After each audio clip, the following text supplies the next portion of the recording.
The message arrived on a Tuesday morning. A beam of light shot down from the sky, hitting the United Nations building in New York. When the light faded, a small crystal cube sat on the Secretary General's desk. It glowed with a soft blue light. Scientists from around the world gathered to study the cube. After 3 days of tests, the cube projected a hologram. An alien with smooth gray skin and large purple eyes appeared. It spoke in perfect English. "Greetings, people of Earth. I am Ambassador Zorax of the Galactic Union. We invite humanity to participate in the 427th Galactic Olympics, to be held on Centauri Prime in 3 Earth months. This is a great honor, as it is rare for a new species to receive an invitation so soon after joining the galactic community." The world buzzed with excitement.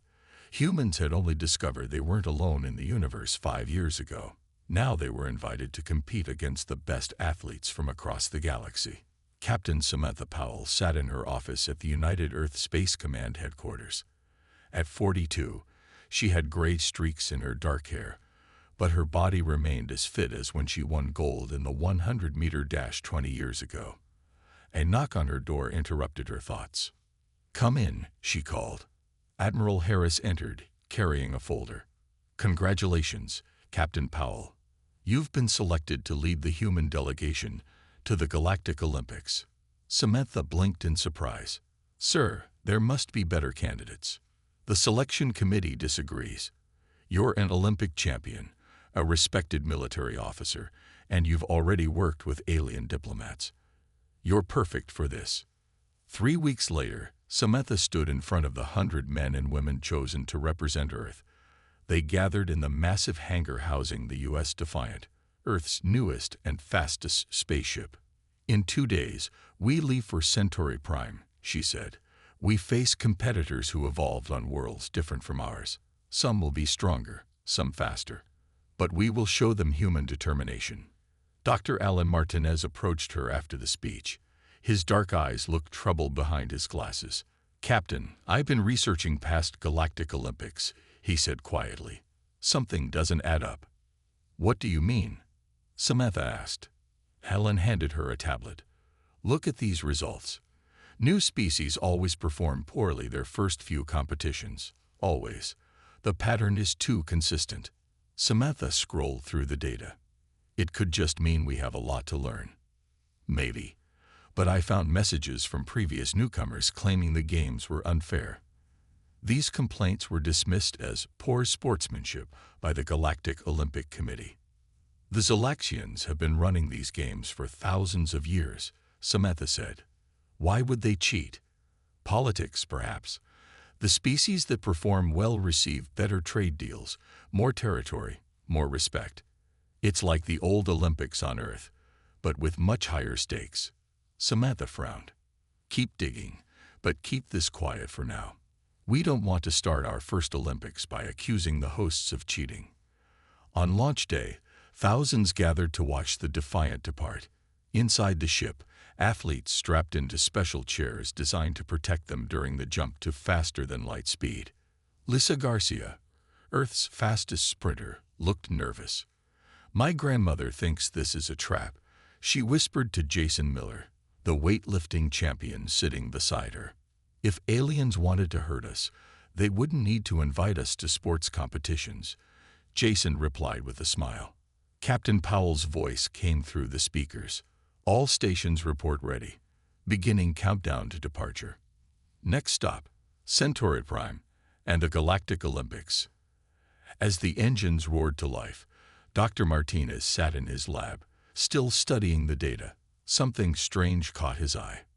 According to his readings, the gravity on Centauri Prime was programmed to fluctuate in certain areas, exactly where the human athletes would be competing. "Captain," he whispered to himself, "I think we might have a problem." The U.S. Defiant emerged from light speed near Centauri Prime. The blue-green planet shimmered against the backdrop of stars. Around it, thousands of spaceships from different worlds orbited like a swarm of fireflies. "It's beautiful," Lisa Garcia whispered as she pressed her face against the viewing window. Captain Powell nodded. and intimidating. Each of those ships carries competitors who have been doing this for centuries. Dr. Martinez entered the observation deck, his face pale. "Captain, I need to speak with you privately." In her office, Martinez showed Powell his findings. The gravity will be 1.2 times stronger in the human areas. The air will have slightly less oxygen. It's subtle, but enough to hurt our performance. "Are you sure?" Powell asked. "I checked 3 times, and it's not just us. Other new species face similar disadvantages, but ours are worse." Powell's jaw tightened. "We need proof before we make accusations. For now, we keep this between us." The Defiant docked at the massive Olympic station. As the human team disembarked, they were greeted by Ambassador Zorax and a group of tall, blue-skinned aliens. "Welcome, humans," Zorax said. "These are the Illuvians, champions of the sprint events for the last 5 Olympics." An Illuvian female named Kira stepped forward. Her legs were long and slender, her movements graceful. "We look forward to racing against you," she said, but her smile didn't reach her eyes. The humans were shown to their quarters, which were comfortable but plain compared to the luxury suites they glimpsed being prepared for other species. The next morning, the team went to the training facilities. Jason Miller, eager to test himself, headed straight for the weightlifting area. He loaded a bar with what would be his warm-up weight on Earth. He positioned himself under it, took a deep breath, and pushed. The bar barely moved. Jason's face turned red with effort. Finally, he managed to lift it halfway before dropping it with a loud crash. "What happened?" he asked, breathing hard. Nearby, a young Dravnar, a rock-like alien with 4 arms, lifted a weight 5 times heavier with ease.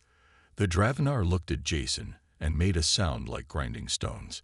Its translator converted it to English. "Perhaps humans should stick to thinking competitions, not physical ones," it said. Throughout the day, similar scenes played out. Lisa Garcia, who could run 100 meters in 10.2 seconds on Earth, struggled to break 12 seconds. Frank Summers, the swimming champion, emerged from the pool gasping and with a strange rash on his skin. That evening, the team gathered in Powell's quarters, their spirits low. "I've never felt so slow," Lisa said, close to tears. "It's like running through mud." "The water felt wrong," Frank added, scratching his arm. "Thicker somehow." Dr. Martinez shared his findings about the gravity and air composition.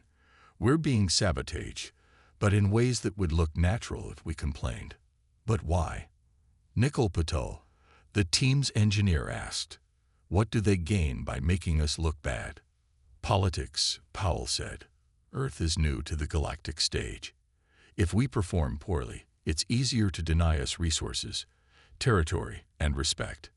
Frank raised his hand. "I overheard something today." 2 officials from Zolax were talking near the pool. One said, "The humans are properly adjusted, yes." The other answered, "Of course. They'll finish last, where they belong." The room fell silent. "So what do we do?" Jason asked. "Go home." Powell stood up. "No, we're staying, and we're going to fight back. Dr. Martinez, I want you and Nicole to find ways to measure exactly what they're doing to us. Kevin, you're good with computers. See if you can access their systems. And the rest of us." Lisa asked, "Train harder than you've ever trained. Learn to work with these conditions, and watch everything. If they're cheating, they'll make mistakes. We need to be ready when they do." Nicole smiled slowly. "So we're going to cheat the cheaters?" "No," Powell replied. "We're going to level the playing field, and then we're going to show them what humans can really do." Dr. Martinez and Kevin Wright, the team's computer expert, worked through the night. Their small lab was filled with screens showing data streams and code. Kevin's fingers moved quickly over his keyboard. "I'm in," Kevin whispered after hours of work. "I found a backdoor in their security system." Dr. Martinez leaned forward. "Show me everything about the competition settings." Images flooded the screens. Diagrams of each arena appeared, with notes written in alien script. Kevin activated his translation program. "This is worse than we thought," Dr. Martins said as he read. "The tracks where Lisa will run are designed to absorb more energy from human footsteps. The pool chemicals are calibrated to create more drag on human skin, but not alien skin." Kevin pointed to another screen. "And look at this. They're using sound waves at frequencies humans can't hear, but that affect our inner ear. It would make our athletes slightly dizzy without them knowing why." "We need to tell Captain Powell," Dr. Martinez said. In another part of the Olympic Village, Nicole Patel had built small sensors disguised as jewelry. She gave them to several athletes to wear during practice. "These will measure everything: air quality, gravity, even electromagnetic fields," she explained to Frank, who turned a small bracelet over in his hands. "Will they know we're wearing these?" he asked. "They shouldn't. They look like good luck charms. Many athletes from other worlds wear similar items." Frank put on the bracelet. "I'll wear it in the pool tomorrow." Meanwhile, Beth Daniels, the team's diplomatic officer, was making friends. She sat in the Olympic Village cafeteria with a group of aliens from various worlds. "So this is your first Olympics too?" asked a green-skinned being named Trell. "Yes," Beth replied. "How are your athletes finding the facilities?" Trell's face darkened. "Challenging. Our jumpers say the gravity feels stronger than at home, even though Centauri Prime should have weaker gravity than our world." A blue tentacled creature called Moro joined in. "Same for us. And the air feels wrong." Beth leaned forward. "Have you competed in other interspecies events?" "Many," Trell said.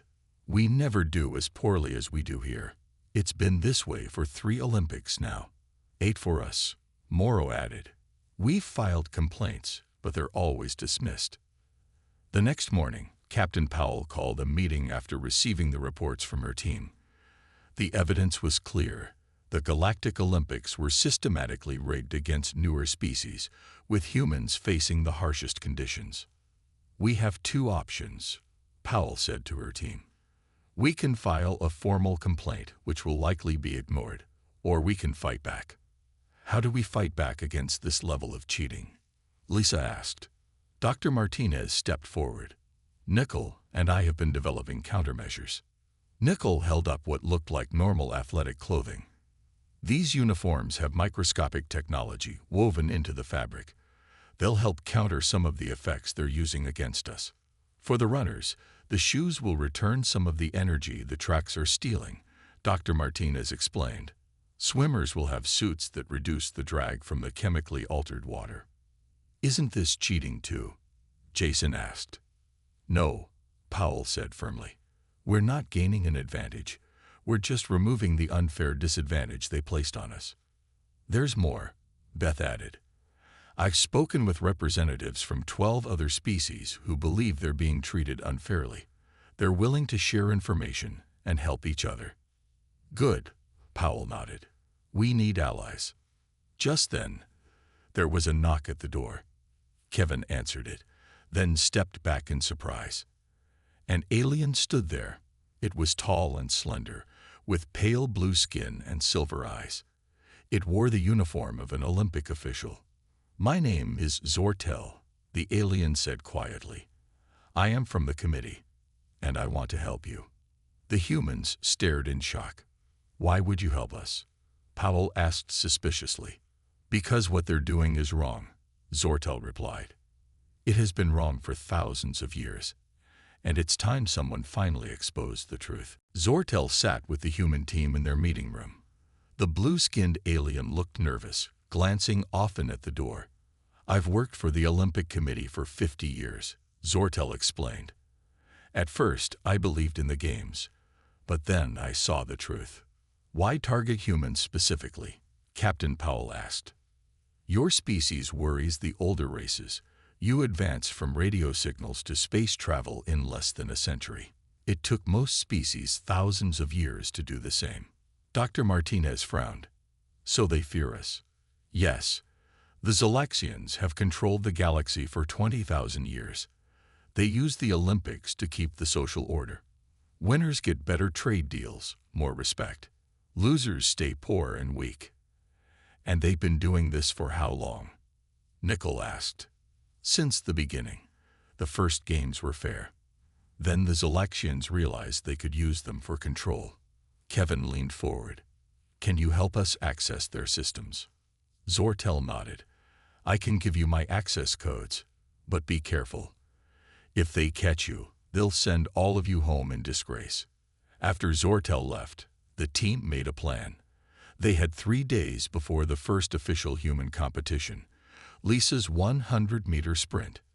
Nicole and Dr. Martinez worked around the clock to improve their countermeasures. They created special insoles for Lisa's running shoes that would push back against the energy-stealing track.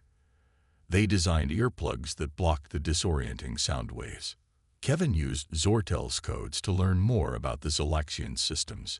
He discovered they could adjust the gravity, air quality, and other conditions in real time during competitions. They can make it worse if an athlete starts doing too well, he explained to Powell. We need to be ready for that. Meanwhile, Beth expanded their alliance with other disadvantaged species. The Tellarians, who breathe methane, shared their technology for filtering air. The Arxer, with their advanced understanding of biology, helped create supplements to help the human athletes adapt faster. On the morning before Lisa's race, Powell called the team together. Tomorrow, we start showing the galaxy what humans can do, she said. Lisa will be first. The odds are against her, but we've done everything we can to level the playing field. Lisa looked nervous but determined. I won't let you down, Captain. Remember, don't win, Powell cautioned. Not yet. Place well enough to surprise them, but not so well that they increase the handicaps for everyone else. That night, Lisa couldn't sleep. She paced her room, thinking about tomorrow's race. There was a knock at her door. It was Jason, the weightlifter. Nervous? He asked. Lisa nodded. What if all our preparations aren't enough? What if I come in last anyway? Then you come in last with your head held high, Jason said. But I don't think you will. I've seen you run. Even with their tricks, you're amazing. The next morning, Lisa stood at the starting line. 7 aliens lined up beside her. The Illuvian, Kira, gave her a dismissive glance. Lisa wore her special shoes. The earplugs blocked the disorienting sounds. The uniform Nicole created helped her body fight against the increased gravity. Runners, on your mark, came the announcement in multiple languages. Lisa took a deep breath and got into position. Get set. She focused on the track ahead, remembering all her training. A tone sounded, replacing the traditional starting gun to accommodate species with different hearing. Lisa pushed off, feeling the immediate drag of the higher gravity. But her special shoes pushed back against the track that tried to steal her energy. The earplugs kept her balance steady. She pumped her arms and legs, fighting harder than she ever had on Earth. The Illuvian pulled ahead easily. 2 other aliens followed, but Lisa stayed strong in the middle of the pack. As she crossed the finish line, the scoreboard flashed her time. 4th place. Not a medal, but far better than the last place everyone expected.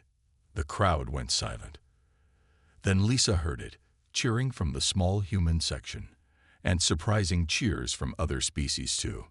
Back in the monitoring room, Dr. Martinez smiled at the data coming from Lisa's sensors. They increased the gravity by 5% in the final stretch, he said. She still beat 3 veteran competitors. Captain Powell nodded with satisfaction. Now they know we're not going to be pushed around. Get ready for their next move. It's going to be bigger. News of Lisa's unexpected 4th-place finish spread quickly through the Olympic Village. The human team celebrated quietly in their quarters, but the Zalaxian officials were not happy. They'd increased security on all systems, Kevin reported the next morning. They suspect something, and they've adjusted the settings for the swimming competition. Dr. Martinez added, looking at his tablet. The water will be even more challenging for Frank. Frank Summers, the swimming champion, looked worried. Can we counter it? Nickel handed him what looked like a normal swimsuit. This suit has special material that reduces water resistance, and these goggles will help you see better underwater. They can't change the chemical balance too much without affecting other species. Just do your best, Captain Powell told him. Remember, we're playing the long game here. That afternoon, Frank competed in the 200-meter freestyle. Despite the countermeasures, he struggled against the altered water. The chemicals stung his eyes and skin. He finished 6th out of 8 swimmers. They're learning, Dr. Martins said, as he analyzed the data from Frank's sensors. They focused on chemicals that affect human skin specifically. But 6th is still better than they expected, Kevin pointed out. The betting pools had humans finishing last in every event. The next day brought Jason's weightlifting competition. The gravity in the lifting area had been increased even more than during practice. Jason approached the bar for his first lift. The weights looked impossibly heavy. He wore a belt Nickel had designed to support his muscles against the extra gravity. He gripped the bar, took a deep breath, and lifted. The weight rose slowly, his arms shaking with effort, but he completed the lift successfully. When the results were announced, Jason had placed 5th, another result far better than expected. That evening, Ambassador Zorax requested a meeting with Captain Powell. Your athletes are performing surprisingly well, Zorax said, his large purple eyes studying Powell carefully. They've trained hard, Powell replied calmly.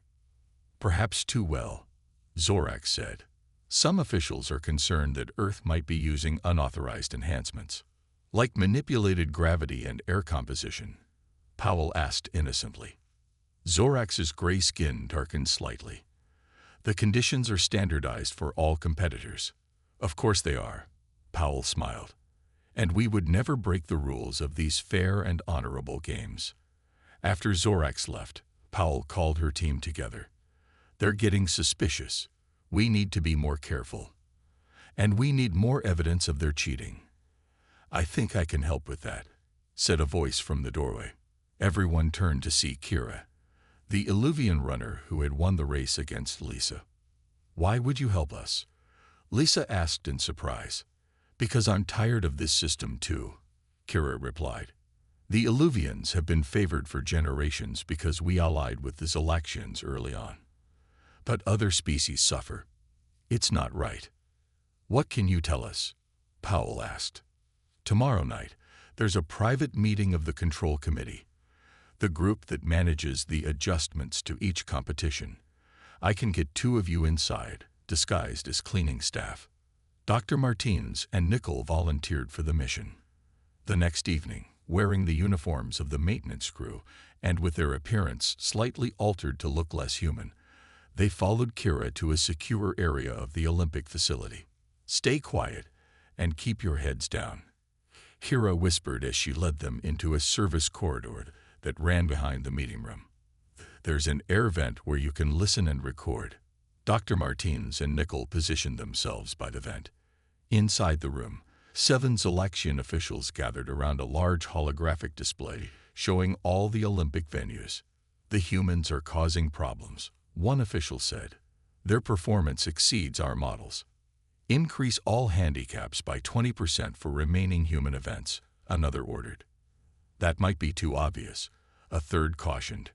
Remember, we need to maintain the illusion of fairness. Then target their strongest remaining athletes specifically. The female engineer and the male scientist seem to be the ones helping them overcome our adjustments. Nicole and Dr. Martinez exchanged worried glances. They had been identified. We'll need more than just performance adjustments, the lead official said. I want their quarters searched. Find out how they're countering our measures. As the meeting continued, Nicole carefully recorded everything with a device hidden in her uniform. This was the evidence they needed. Direct proof of the rigging system that had controlled the Galactic Olympics for thousands of years. Now they just had to get back to the human quarters without being caught. Dr. Martinez and Nickel crept through the service corridors, following Kira back toward the human quarters. Suddenly, voices echoed from ahead. Security guards were coming their way. "In here," Kira whispered, pulling them into a small storage closet. Through the thin door, they heard the guards pass by, talking about increased security patrols. After waiting several minutes, they continued their journey, taking a longer route to avoid detection. When they finally reached the human quarters, Captain Powell was waiting anxiously. "Did you get anything useful?" Nicole held up her recording device. "Everything." They admitted to rigging the competitions. They even discussed targeting us specifically. Kevin took the device and connected it to his computer. "I'll make copies and secure them in multiple locations. If anything happens to the original, we'll still have backup." "What do we do now?" Lisa asked. "They're going to search our rooms. We need to hide our equipment," Dr. Martinez said. "And we need to be ready for their next move." The team worked quickly, disassembling their specialized gear and hiding components in innocent-looking items. Nicole converted her lab into what appeared to be a meditation space. Dr. Martinez disguised his equipment as standard medical devices. The next morning, as predicted, Olympic security arrived to perform routine inspections of the human quarters. They searched thoroughly but found nothing suspicious. "We need to be extra careful from now on," Powell told the team after the security left. "They'll be watching us closely." "The mental agility competition is tomorrow," Kevin reminded everyone. "That's Linda's event." Linda Ortiz, a chess grandmaster with an exceptional memory, would be competing in a complex puzzle-solving challenge against aliens known for their superior mental abilities. "They'll probably use psychic dampening fields against her," Dr. Martinez said. "It's harder to counter those with technology." "I might have a solution," Beth said. "The Tellarians taught me a meditation technique they used to shield their minds from outside influence." Linda spent the day learning the technique from Beth. By evening, she could create a mental barrier that even the sensitive Tellarians couldn't penetrate. The mental agility competition took place in a silent dome, where competitors sat at stations solving increasingly complex problems. Linda wore a small device in her ear that would alert her if psychic dampening fields were activated. As the competition began, Linda felt the subtle pressure of the dampening field attempting to cloud her thoughts. She used the Tellarian technique, imagining a clear bubble around her mind. Her thoughts remained sharp and focused. Problem after problem appeared on her screen. Three-dimensional puzzles, mathematical equations, pattern recognition challenges. Linda worked through them methodically, maintaining her concentration despite the increasing strength of the dampening field. When the final scores appeared, the audience gasped. Linda had placed third, winning humanity's first medal in the Galactic Olympics. Back in the control room, the Zalaxian officials were furious.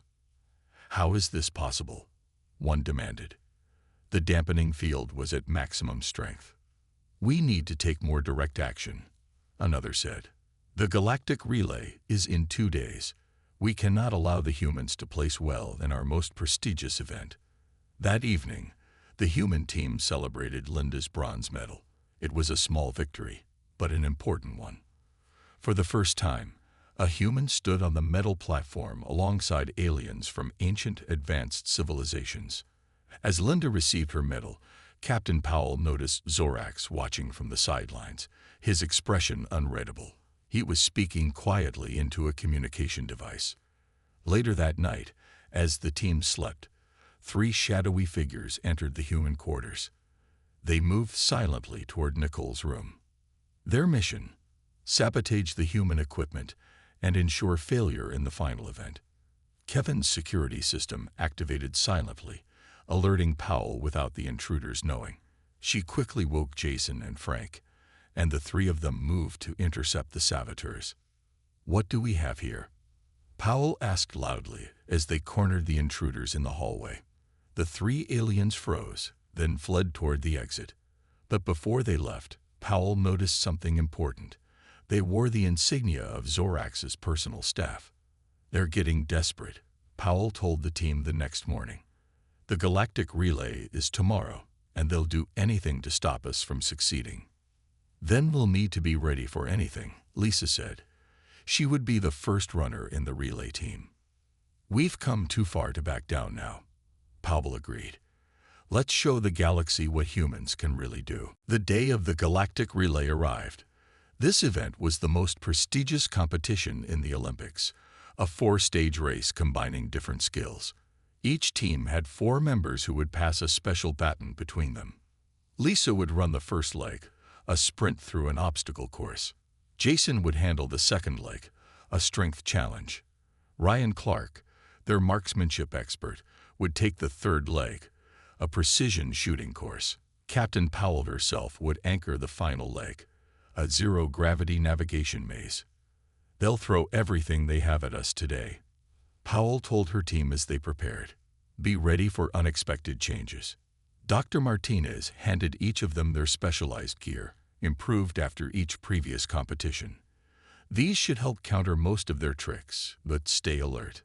30 minutes before the race, Zortel rushed into the human quarters, looking worried. "They've completely reprogrammed the relay course. New gravity patterns, atmospheric changes, everything." "Can you get us the new settings?" Kevin asked. Zortel shook his head. "No time. But I brought these." He handed them 4 small devices, emergency stabilizers. "They'll give you about 30 seconds of normal conditions if things get too extreme. Use them wisely." The relay teams gathered at the starting line. 8 species would compete, including the favored Zolaxians, the Illuvians, and the powerful Dravenar. Lisa crouched at the starting position, wearing her special shoes and uniform. She felt the now familiar pressure of increased gravity pushing down on her. The air seemed thinner than before. The starting tone sounded, and the racers burst forward. Lisa navigated the obstacle course, jumping over barriers and crawling under nets. She could feel the gravity changing with each step, becoming heavier whenever she gained momentum. Halfway through her leg, she activated her stabilizer. For 30 precious seconds, she ran in Earth-normal conditions, surging ahead of 3 competitors. By the time she reached Jason, she was in 5th place. Jason grabbed the baton and entered the strength portion of the relay. He had to carry increasingly heavy objects across moving platforms. The objects seemed to grow even heavier in his hands, another trick from the Zolaxians. Using his stabilizer at the perfect moment, Jason completed his leg in 4th place, just behind the Dravenar team. Ryan took the baton next. The shooting range was dark, with targets that seemed to shift and blur. Ryan wore the special glasses Nicole had designed, allowing him to see through the visual distortions. His aim was steady, hitting target after target. When a sudden electromagnetic pulse threatened to disrupt his equipment, he activated his stabilizer, maintaining his accuracy. He finished his leg in 3rd place, passing the baton to Captain Powell. The final leg was the most challenging, a 3-dimensional maze in a zero-gravity chamber. Powell pushed off, navigating through shifting passages that rearranged themselves to block her path. The Zolaxian competitor was just ahead of her, with the Illuvian in the lead. Powell could feel subtle currents pushing her off course whenever she gained on them. She saved her stabilizer until the final stretch. As she activated it, she surged forward with perfect control, passing the Zolaxian with seconds to spare. She crossed the finish line just behind the Illuvian runner, securing 2nd place for humanity. The stadium fell silent. Then cheers erupted from the human section, soon joined by many other species. For the first time in 12,000 years, the Zolaxians had not placed in the top 2 of their showcase event. Ambassador Zorax watched in shock as the human team celebrated their silver medal. His carefully controlled system was falling apart. On the medal platform, Captain Powell stood proudly next to the Illuvian champion. As the Earth anthem played, Powell nodded to Kevin, who activated a special broadcast. Across the galaxy, billions of viewers received the evidence the humans had gathered. Recordings of the Zolaxian officials admitting to rigging the games, data showing the manipulation of competition conditions, testimony from Zortel and other whistleblowers. For thousands of years, Powell's recorded message explained, "These games have been used to control the galactic community. Today that ends. In the following days, protests erupted throughout the Olympic Village. Many species demanded investigations. The Galactic Council, which oversaw all interplanetary relations, announced an emergency session. As the human team prepared to return to Earth, Kira the Illuvian runner approached them. "You've changed everything," she said. "The next Olympics will be different because of you." Captain Powell smiled. "That's what humans do best. We change things." Aboard the U.S. Defiant, as Earth came into view, Dr. Martinez joined Powell on the observation deck.